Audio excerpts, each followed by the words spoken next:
believe that being in a blended family is really a calling. I ran away. Was this the right thing? Should I have done this? Yeah, it was too much. I was like, I don't have any of this. My life does not look anything like this. Do I really want to make this decision? We had many difficult moments. I remember one of the worst arguments we had was I messed around because she did something that reminded me of my ex-wife. Mm-hmm. So in turn, I called her my ex-wife's name. Rage out at me because how dare you? You got to find a way to de-stress. You got to find your outlet because if not, you're going to kill yourself. Because literally it's killing us. Divorce is one of them. People wouldn't think that. People wouldn't even put it in that category. But for a child, that it can feel that weighty. Some children don't. You both instantly became wife and mother. Instant. Now I'm a wife and a mom, and I'm already still dealing with anxiety of trying to do everything right. But at moments, I feel like I'm doing everything wrong.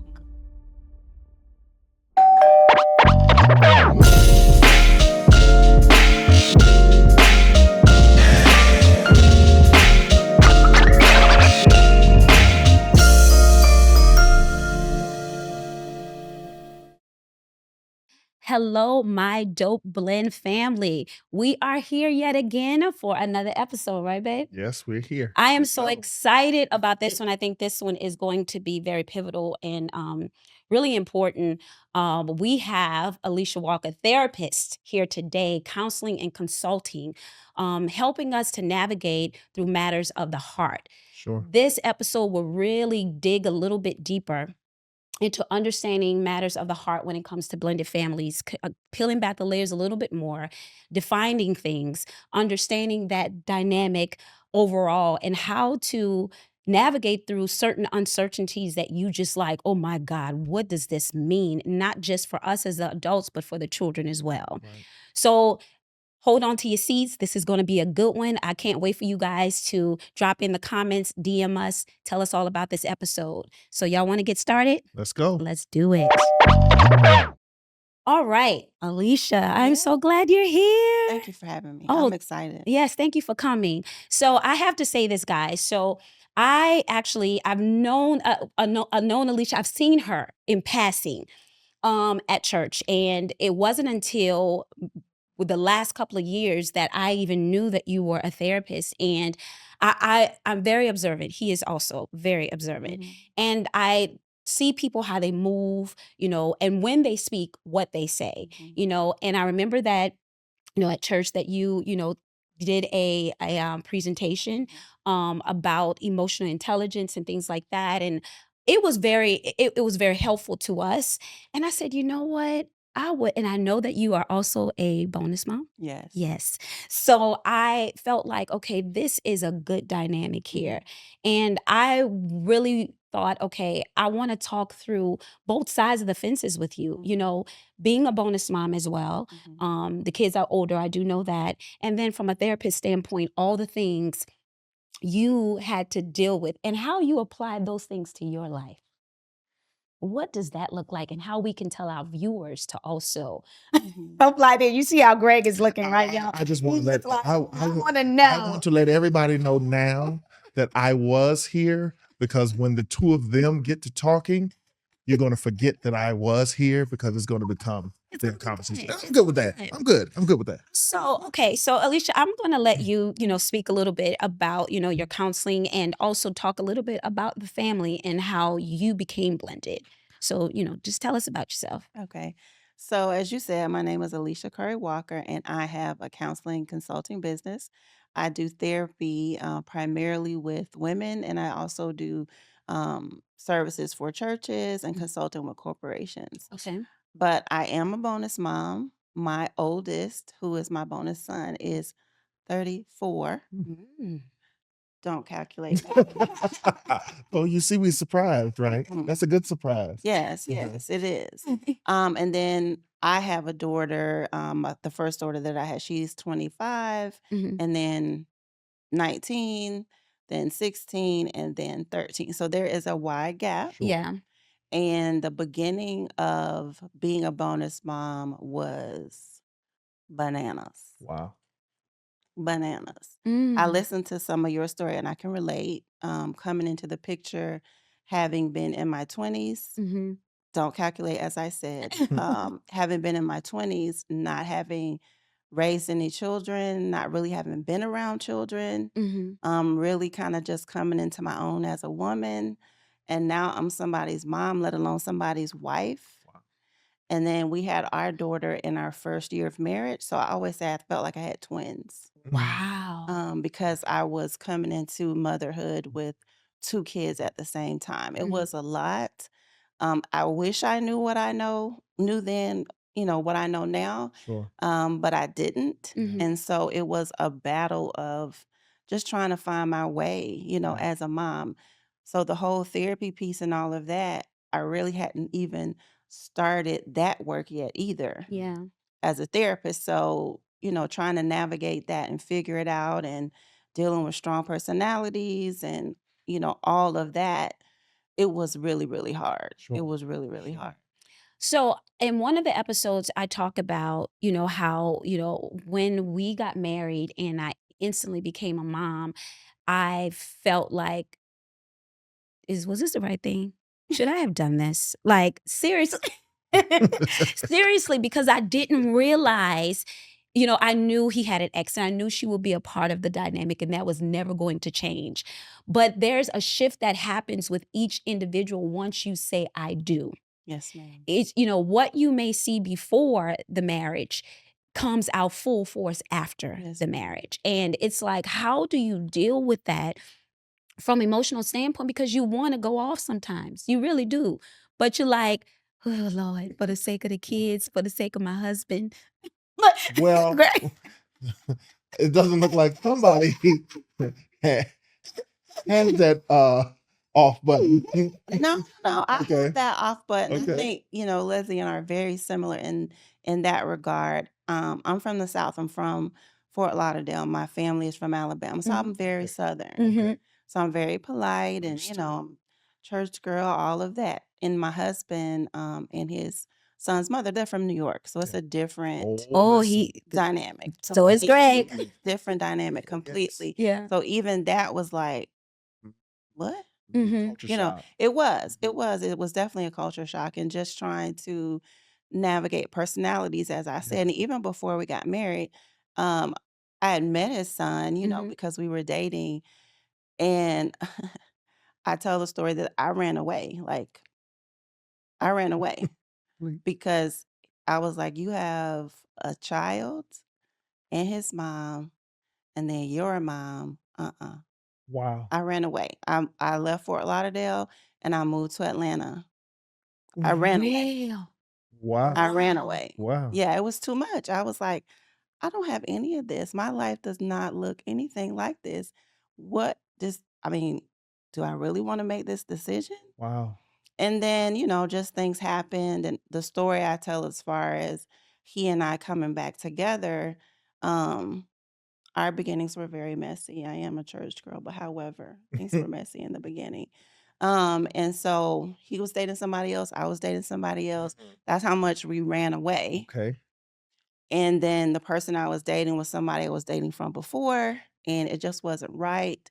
And I was just praying, God, like I really don't know what to do. Like, what should I do? I want somebody to love me, like blah, blah, blah. I seen in this movie. And I heard the audible voice of God say, you do. Wow. And his face appeared. Wow. Wow. And so he has a different version of the story Dude. where he says, I asked him to marry him, but I did not. I believe it. I just wrote a letter saying like how I felt, Mhm. and that I thought we could give it a try. Wow. And the rest is history. Wow. Wow. But I ran away. There are Yeah, just times like that Jonah. and to the audience, viewers and listeners, I think, it's good to hear, and for the bonus moms and even the bonus dads that's listening, to hear somebody, say, okay, this is where I was. It's so relatable because someone listening right now or viewing right now is feeling like that. I want to run away. And sometimes the very thing that you're running for is the very thing that's going to run to you. Um, and it's crazy because I do believe that being in a blended family is really a calling. It has to be. It's not an easy calling, but it's a calling. Mhm. And it takes a strong person to endure the ebbs and the flows that come with that, right? So let me ask you this. When did you start applying some of your how would you say it from a Therapeutic. therapeutic. Good job, babe. Therapeutic methods into blended, or did that take time through having your other children, your girls? Um, you started seeing things that you felt like now I'm a mom, a bio mom.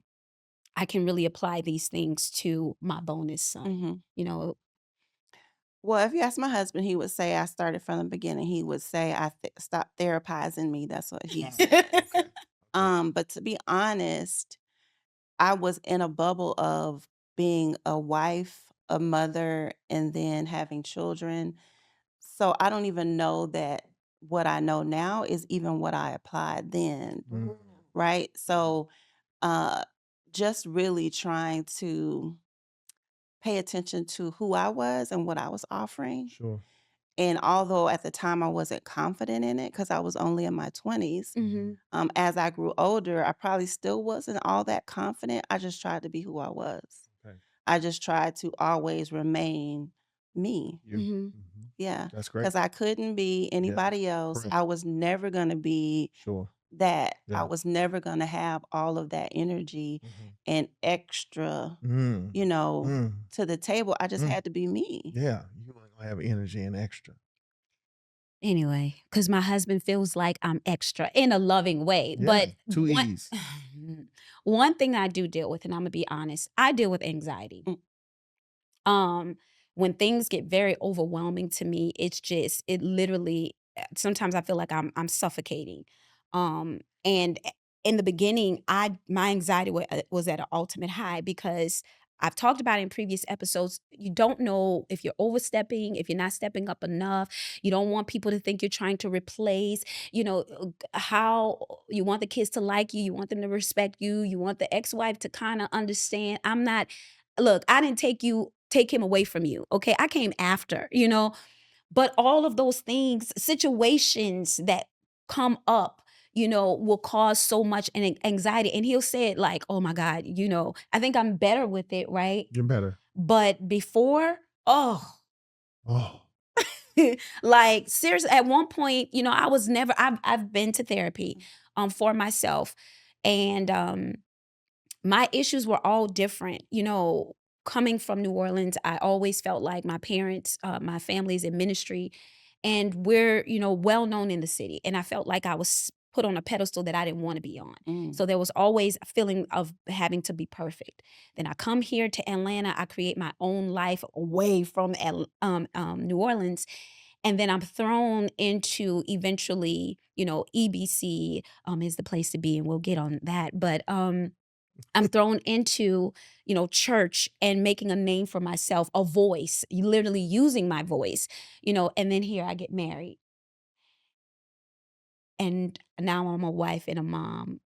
And I'm already still dealing with anxiety of trying to do everything right. mhm, But at moments, I feel like I'm doing everything wrong because no matter what happens, it always comes back on the bonus parent. You're always the one to deal. So, did you ever face anxiety? Is it something that you hear from a lot of women? Because I feel like women, we carry so much. Do you deal with a lot of women that have anxiety issues surrounding different situations or even from motherhood? Yes, Okay. is the short answer. I think, especially for a certain type of Black woman, Mhm. the one raised in the church, Mhm. raised to be the good girl, raised to have a certain image. Don't tell our business, Don't tell this our is what we business. do in our Mhm. home. Nobody else needs to know. All of that. Yes, I have a lot of that. Okay. And it penetrates so many different areas. But in the work that I do now with women, I try to help them break free from that Mhm. because literally it's killing us. Wow. Yeah. Your body knows it can feel stress. It can, and you said that to me. Mhm. You said that to me before, Leslie, you got to find a way to de-stress because you got to find your outlet Mhm. because if not, you're going to kill yourself. Correct. So is there something you want to ask in regards to, because you looking like, No, I'm just listening. I told y'all from the beginning that I had my own little corner, my own little chair, and I was gonna let the two of you ladies talk because I know that you guys identify from a different perspective Yeah. than I. So if Yeah. there's something that intrigues me, yeah, I'll jump in. But no, I'm okay. good. I'm just listening. Okay, so was there a point in your blending that you what was one of the difficult, tell us a story that was very difficult and how you came through it, and in regards to our listeners and our viewers, if they're going through the same thing, what would you advise them to do? So we had many difficult moments because you're trying to, blend a family, but you're also trying to just figure out how to be married. Like Right. Mhm. at the Right. basic level, Correct. you're just trying to figure out how to be Right. married from two different worlds. Right. Mhm. My parents at the time had been married, I don't know, like 30 something years, Wow. and both of his parents were divorced and married like 3 times. Sure. Wow. So just even a viewpoint of marriage It's and different. how you do things. Now, his grandparents were married long term, but just it was a differing of how you handle things. But probably one of the first stories I can remember, I'm thinking of a couple different ones. But when we first got married, I'll tell this. When we first got married in our first year of marriage, my bonus son came to live with us. Wow. That's why I said I felt like we had Immediately. twins. Yeah. Because I didn't know, like, getting on the bus, getting up early, get dressed, breakfast, like, Okay. What I'm is barely Yeah. eating before I got married. Like, I'm making peanut butter and jelly sandwiches. I know how to cook, but this now is I what gotta I'm get doing. This is an everyday thing. Like, You you go gotta out. eat every day. You actually got homework. You Right. do no homework. right. And so that year was difficult. But what's crazy is as difficult as it felt to me, Mhm. Mhm. as weighty as it felt to me, and I might tear up on this, he remembers it so fondly. Mhm. Like it's crazy how he saw it. Mhm. Wow. Because he was dating this girl at one point that had a child, and I was concerned because I knew what that weight was. And he said, I know how to handle it because of you, how you Wow. treated me. Wow. And at the time, I kind of felt like he was like fairy tailing it, Mhm. but he was 8 at the time. Mhm. And I was talking to one of my really good friends who happens to be a pastor of a church, and he didn't have such a great step parent experience.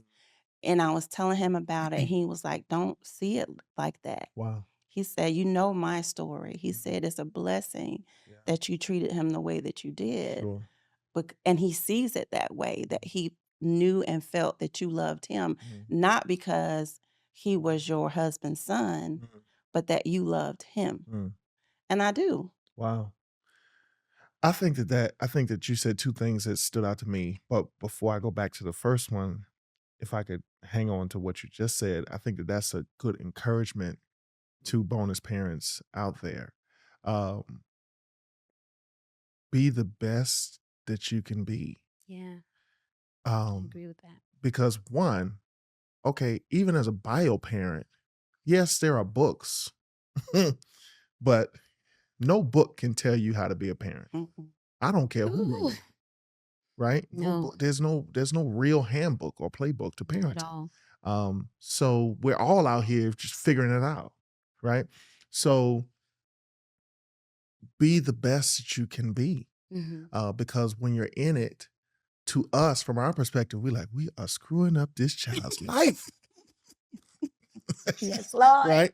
And whereas to the child, you may be offering a stability, you may be offering a peace Yeah. and a It's a place of love. masterpiece. It's a masterpiece. Creating. Mastering peace. Mastering Yeah. peace. And Yeah. that could be the perspective of the child. So that was the first thing I wanted to say. Second thing I wanted to say was you I appreciated the point that you made about in both of your situations, you both instantly became wife and mother. Instantly, right?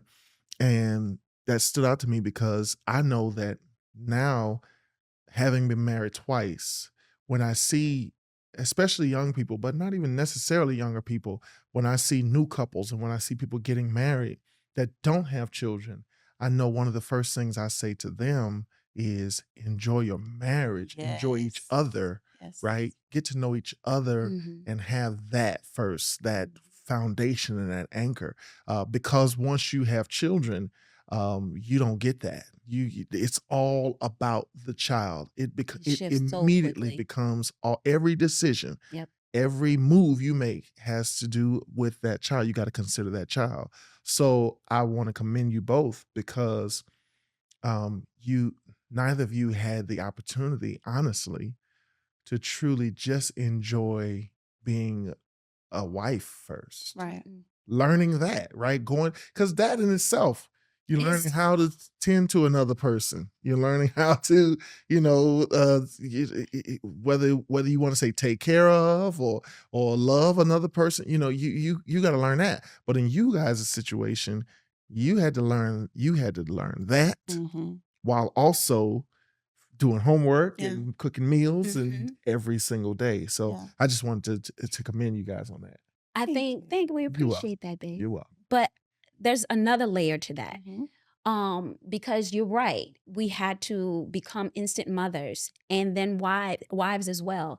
And what I've learned from previous relationships, my husband coming out of a divorce, that there were still triggers and heartbreak that he was dealing with. So not only was I becoming a wife and a mom, I had to deal with the PTSD, is what I call it, of his previous relationship, as well as the children's PTSD from the divorce.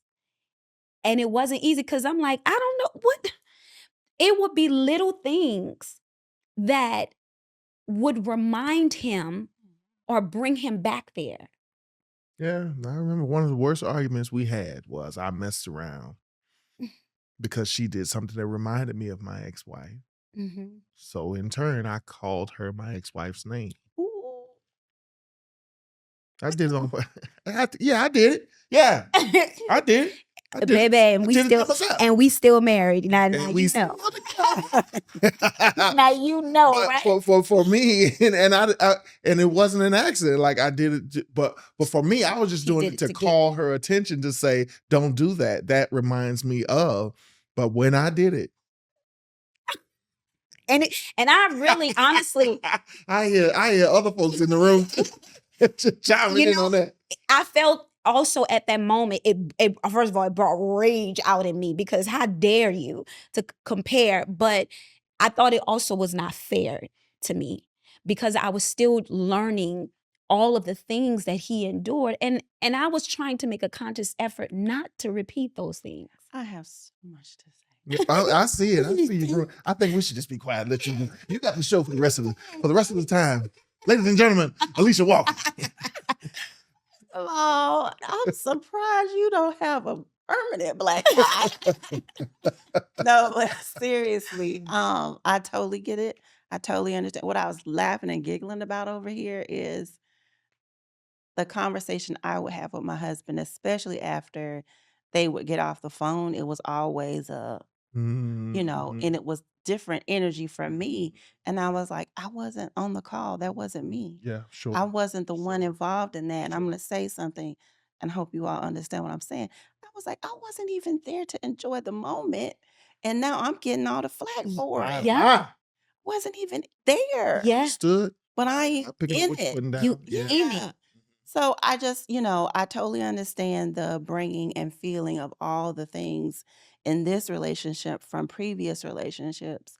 And it was just a hard thing to overcome, but trying to bring it to his attention, like, that wasn't me. Mhm. I don't need that. I don't want to be treated like that.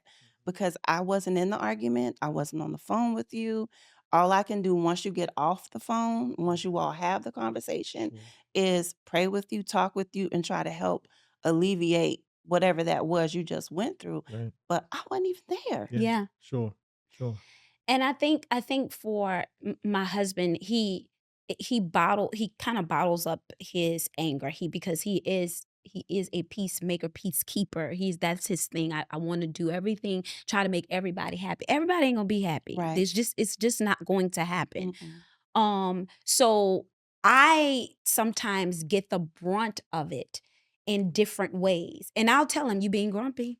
And that's my way of saying, I don't know what it is that's happening, be it work, be it situation that's going on with you and your ex, which sometimes that's majority of the time, she done ruffled his feathers in some kind of way. And I'm like, listen to me, you being grumpy. And even the kids will say, Dad, you being grumpy right now. And, it's like, how do you get past those things, or what tools can you put into place that can help a new marriage or even just a new relationship that's dealing with, a child and an ex? Because the truth is the ex plays a major part because there's so many feelings wrapped up in all of that. Mm-hmm. And you said your husband told you don't what Therapize. therapize Well, I'm me. using So, that. and Leslie, they called one of our friends called his cousin calls me Iyanla.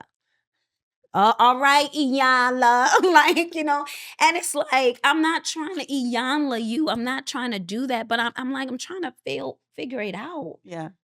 And I'm lost. Yeah. Like, and I'm sure a lot of viewers sometimes are saying, I'm lost and I'm emotional too. I have my own baggage or issues and I'm taking on yours and your kids. Yeah. And it's not an easy thing. And something you said in regards to prayer, we pray through these things and we're asking God to help us guide. You've called me to this, Lord.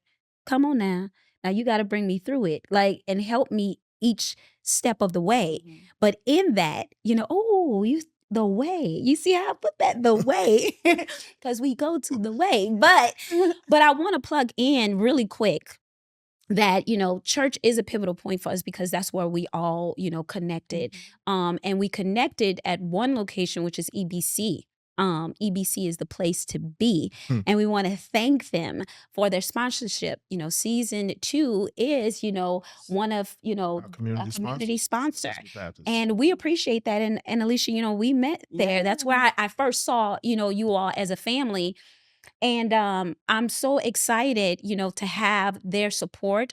Bishop Craig Oliver, we thank you for your love and support.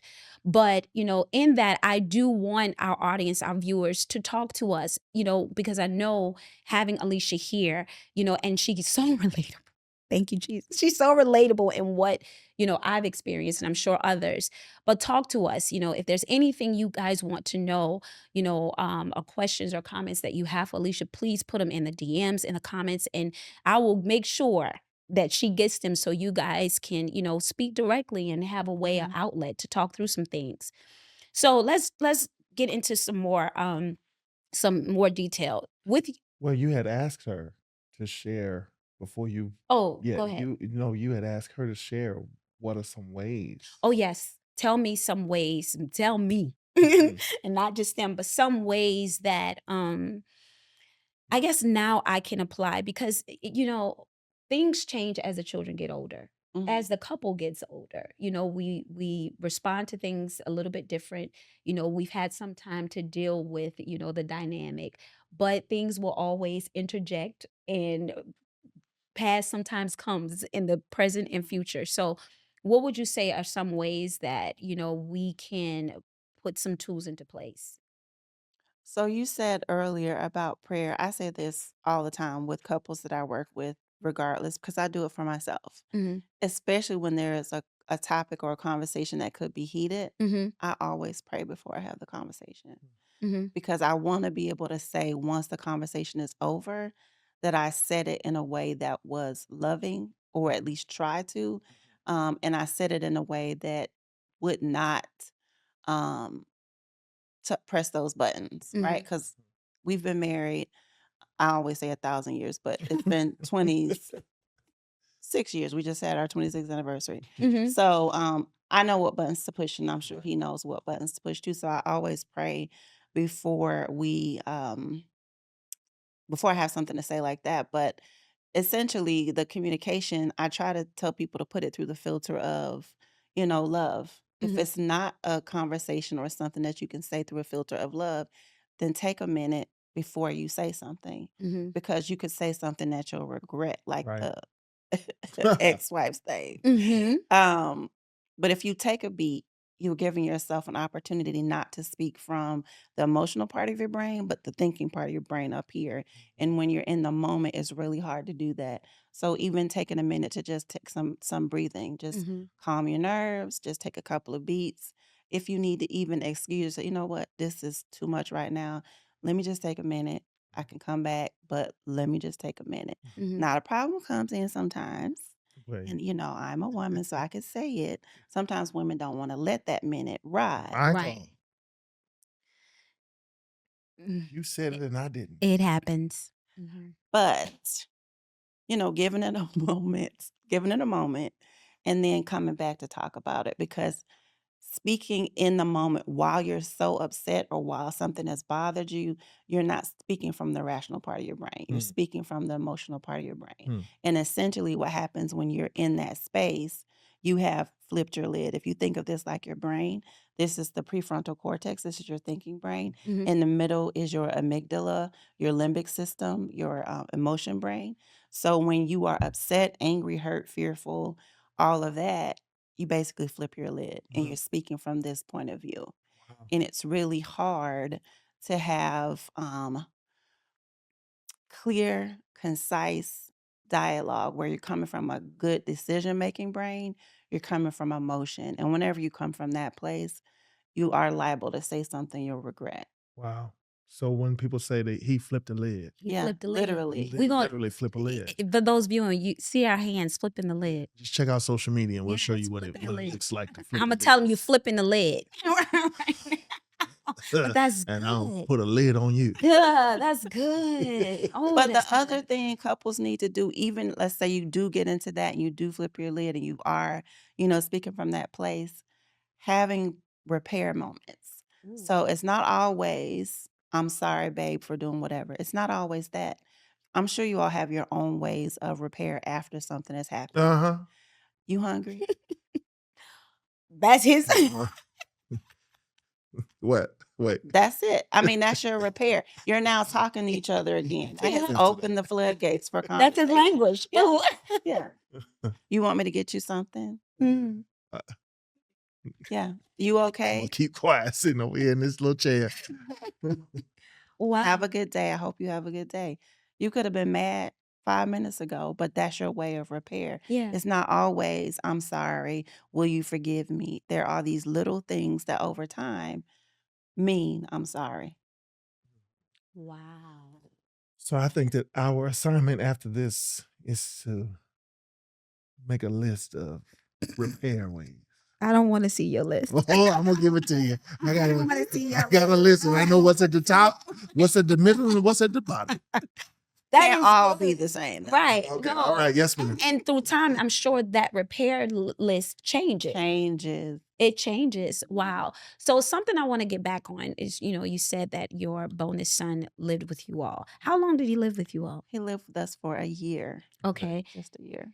And how was the relationship between the ex and you? Was she stepping in on you taking in her son, or was it a situation where she was hands off? Like I love y'all, this. y'all got to see This little snicker, this giggle. I'm gonna adopt that. I said she was from New York, right? Yes. Uh-huh. And that's all. And that's what's That's sticking in my enough mind. said, right? Yeah. So the first, when he lived with us, she was not hands off. She wanted to be involved and she wanted to um have things to say, which, that's her son, she should. Mhm. But there are certain things that she couldn't have things to say because it was our home, Correct. Correct. right? Mhm. So it was a matter of us really trying to establish what that looked like in our home. Mhm. And that goes back to not having that time of just us, Yes. as a Correct. couple to even figure out what 'Cause that y'all looked haven't like. established that. No, like to even say, this is what my last name is Walker. Now, even like, this is what the Walkers do. Yeah. Like, we didn't even have that. I don't Understood. know what the Walkers do. I'm a Curry. I just got here. Right? Wow. Yes. So trying to figure out, like, what is it that we do? How do we parent? Yeah, that's good. I know. I Mhm. don't know. So it was a bumping of all of that together like a ping pong table, just figuring out, okay, this is how we want to parent. Mhm. You know, I only know what my parents did. Yeah. Like, it's funny, he tells a story now as to why he doesn't eat squash. I'm interested. I want to hear this. Because I I'm cooked the intrigued. way my mother cooked, and I made squash. I eat squash. And the way that we were raised, if you didn't eat your food, you had to sit there until you finished. So he had to sit there until he finished. And so to this day, he doesn't eat squash. And I'm telling you, he lived in our home with us. Like he visited, Sure. but he Sure. lived in the home with us for a year. He still tells those stories. He was 8. Wow. He Wow. was 9, 8, Wow. 8 to 9. And so that's how much of an impression Yes. that made on Sure. him. Um, and I look back and I'm like he's tells story of, fishing with Mm. my dad giving him all these weird things to eat because my Mm. dad's from Alabama. So, he could be eating frog legs one day, turtle legs the next day, and we lived in Florida. So you get a Right. lot of things. They Yeah. come up out the water. Yeah, Uh-huh. I'm not, a lot of things. Yeah. And so just the experience of being in our home with us and looking back, like I would have never known, even thought about, took for granted Mm. just the energy of all of that Sure. Mhm. and what that feels and what that looks like because that's how I grew up. So I didn't think anything of it. Mm. But now knowing the meaning of two parents in a household, a loving relationship, seeing them hug and kiss, Wow.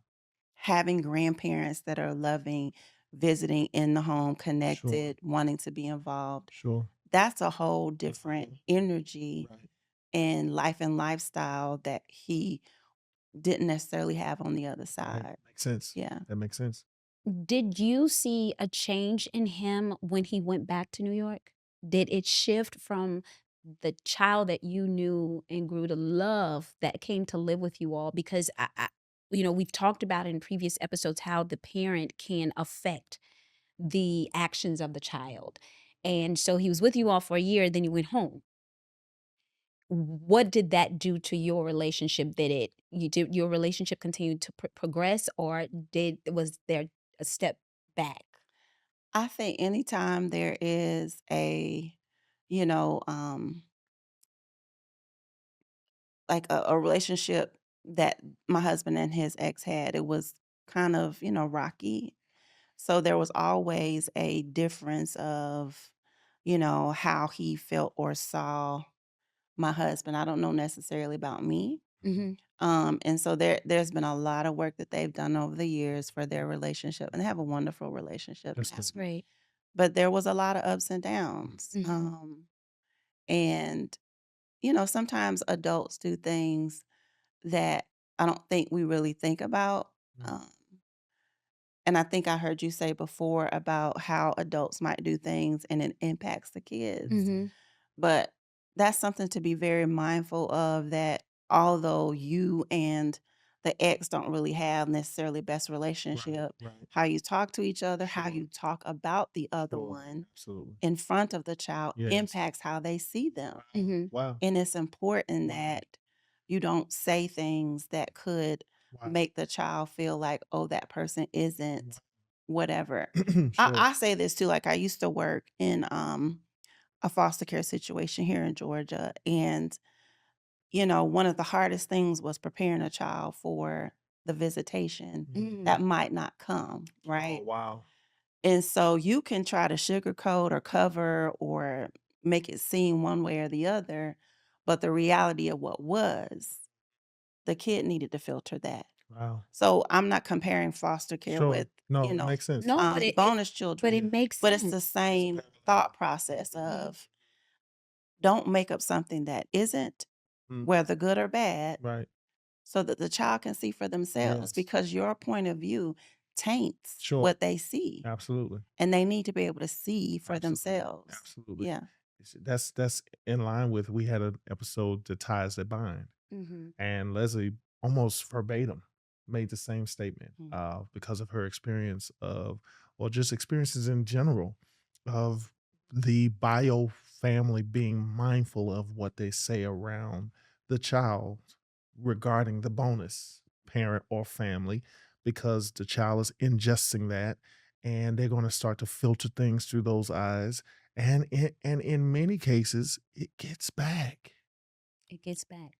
when you have developed a trust with Mhm. that child, first of all, children already are honest. They Mhm. have no filter. They're gonna say, whatever. My dad said, I heard my dad said that you don't chew your food all the way before you swallow. They just tell me they're gonna embarrass the taste out of your mouth Yeah. because they're gonna say what they heard you say. Yeah. It always, I want to look into this camera, it always gets back.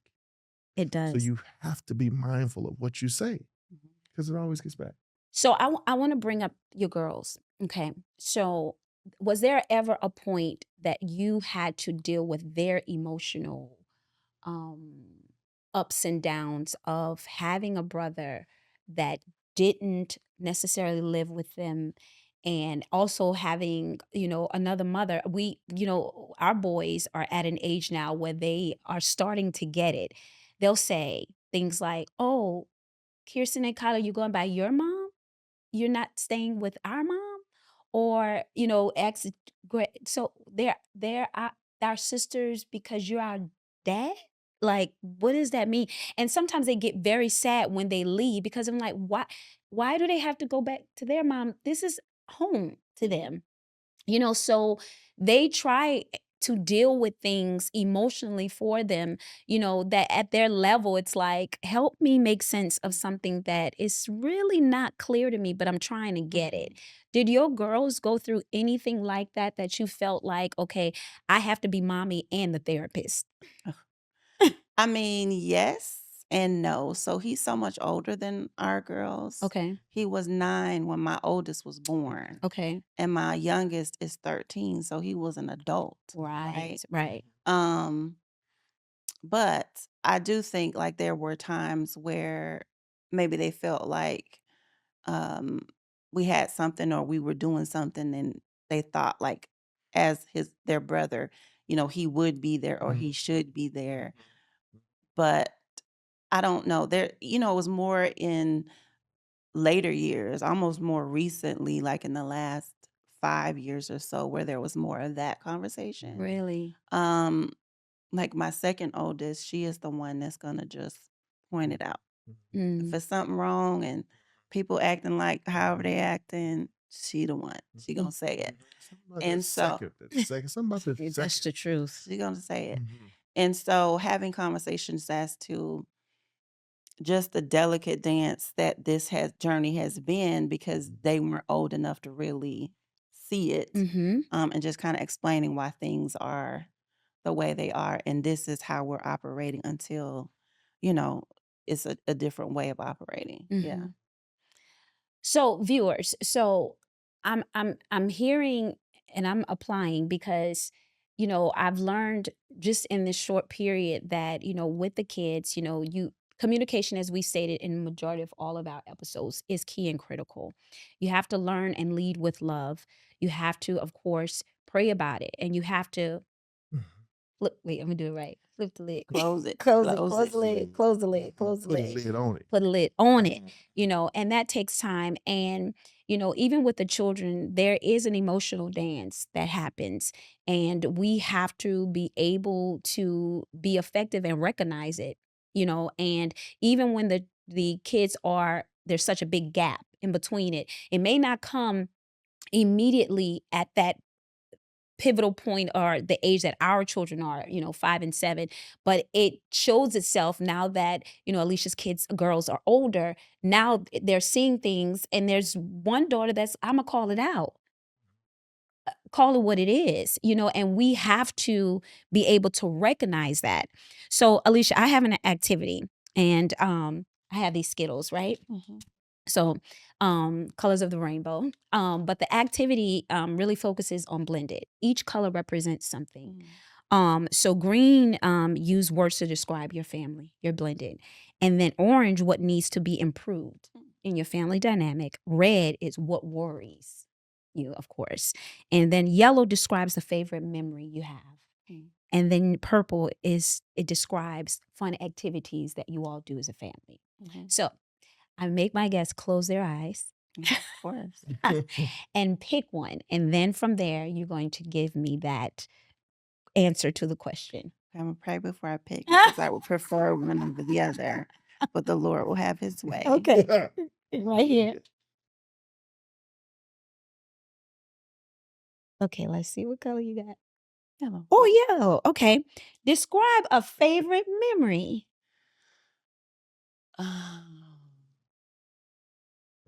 Mm. Of all of us together. Yeah. Mhm. Probably in the last couple of years. My bonus son has moved to Atlanta since the pandemic, so around 2020. And him spending the night and having Christmas morning with us. Mm. Oh, wow. Mhm. Yeah. And I don't know whose idea it was, but somebody was like, we need to all have on the same pajamas, like the Mhm. pajama thing. So us all having the same pajamas, including him. And there's a picture that kind of flashes on my phone when it goes by on the lock screen. Yeah. Mhm. And it's of him and my husband, just sitting on the couch laughing. Love it. And for me, that's a favorite memory Love that. because with all of the ups and downs, it could have gone a different way. Love that. Love that. I would like to know, you said that there was a particular color that you would hope to have? Or You no? wanted to pick? I think it was the purple. Which was a fun activities? Mm-hmm. Which one was it? And I can tell you what color it will be. I think it was the fun activity. Okay. Our family, we dance at everything. Oh, I love to dance. Everything. Any and everything. That's cool. My oldest daughter is a line dance queen. I don't know. Now she's only 25, but she's 40. Because who else goes to line dance class? But anyway, she's always coming up with a new dance. And so I'm the one that has two left feet, sort of. But everybody else Yes. can catch on, and I just make up. He does I too. just make up my Can own you do the dance. Tamia dance? No, No, me either. I make All up those my own turns and dance. flips. I and- could do it. All right. I could do it. Circles and do-si-do and grab your partner round and round. I can't do all that I Tamia. could do it all. I make up my own steps. Understood. I know we rapping. Mm-hmm. But before we go, if I could ask, you gave some great tools. Mm-hmm. Is there maybe one more that you could share that I think would be helpful to? You talked about praying and taking beats before you get started. You talked about just being careful not to flip your lid. Mm-hmm. Is there anything else that you think from your experience as a blended mom, as a bonus mom and blended family, that you would love for our viewers and listeners to leave with? I think from the perspective of a bonus mom, it would be love that child as if you gave birth to them. Mm-hmm. That would be the advice from the bonus mom's perspective. But from the therapist perspective, understanding that divorce for children can be traumatic. Mm-hmm. And the way that you handle it and what you do after the fact matters. Mm-hmm. The way that you talk to them about it, the way that you support them through it, the way that you help them cope with it matters. And I don't know, if this is a good place to share it or not. I wanted to share it earlier, but there's something called the adverse childhood experiences. Mm-hmm. It's a 10-question survey that talks about things that could be considered traumatic before the age of 18. Wow. Divorce is one of them. Wow. People wouldn't think that. People wouldn't even put it in that category, but for a child, it feels that it can feel that weighty. So don't brush them off. Don't dismiss it. Don't be like, oh, everybody gets divorced. You'll Yeah. get over it. Sure. Some children don't. Wow. And it doesn't necessarily have to just be like a physical divorce. It could be parents that, were never married, Right. but there was a separation. Separation. That Sure. separation of that parent not being present all the time and something else happening can be traumatic. Thank you. You're welcome. Thank Thank you. you so much. Well, guys, I hope you've enjoyed this. And I thank you so much for tuning in to us today. Please know that, Alicia Walker is a counselor and she is here to help, not just families, but also women. She focuses also, on church dynamics. And my thing is this, therapy is very important across the board. It is something that we all need at some pivotal point in our lives. We need someone that is neutral that can help apply tools that we may not necessarily think of immediately. And for those families that may be going through situations like this, please reach out to us, email us, DM us, let us know how you feel. How can we help you? How can Alicia help you? We're all in this together and we're all here to help us get through it. This is a safe place. We love you. We appreciate you. Apply these tools that Alicia has so graciously given to us. And I hope it is a blessing to you, It's right? been a blessing to me. So as we always say, thank you. Please keep listening to us. Follow us on IG. Mhm. My Dublin Podcast. Also follow us on the website. Yes, mydoblend.com, and you can join the bonus club by clicking Let's Blend. Mhm. And that way you can keep up with things even beyond the podcast, exciting things we have coming up. The book, Yeah. the book, you can get on the wait list for the book, and as well as, just be able to get some additional content and things like that we're only wanting to share with those that are members of the bonus club. And Alicia, do you have a website or anything where they can go to? My website is my name, AliciaCurryWalker.com. And I actually have recently launched a private podcast for women in particular, and it's called Carrying Light. Love it. Wow, I like it. Awesome. Carrying light. Awesome. So we want to thank you all for being here, and we appreciate you for being here today. And I think we're gonna do this again because, especially from the woman standpoint, I have some things going on in my head, so we'll talk about that. I have one request. You have to bring Ben. Yes, that would be great.